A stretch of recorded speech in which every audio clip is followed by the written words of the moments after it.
بسم اللہ الرحمن الرحیم الحمدللہ وکفا وسلام علی عباد الذین اصطفیٰ اما بعد۔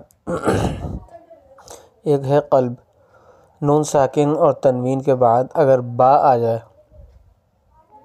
نون ساکن اور تنوین کے بعد اگر با آ جائے تو وہاں پر میم کی آواز نکالیں گے، نون کی آواز نہیں نکالیں گے۔ قرآن کریم کے اندر وہاں پر میم بنا ہوا ہوتا ہے، تو اس لیے چھوٹا سا میم اوپر کو لگا ہوا ہوتا ہے، تو وہ علامت ہوتی ہے اس بات کی کہ یہاں پر آواز نون ساکن کی نہیں آئے گی جو کہ تنوین یا نون ساکن میں آتی ہے، بلکہ میم کی آواز آئے گی۔ جیسے مم بین الصلبی، یہاں پہ لفظ ہے من اور پھر ہے بین الصلبی، تو یہاں مم بین الصلبی پڑھیں گے، با آگے نون ساکن کے بعد۔ اسی طرح لنصفعا بالناصیہ میں لنصفعن، عین کے اوپر تنوین ہے جس میں نون کی آواز آتی ہے، لیکن یہاں پہ آگے با آنے کی وجہ سے ہم اس کو لنصفعا بالناصیہ پڑھیں گے۔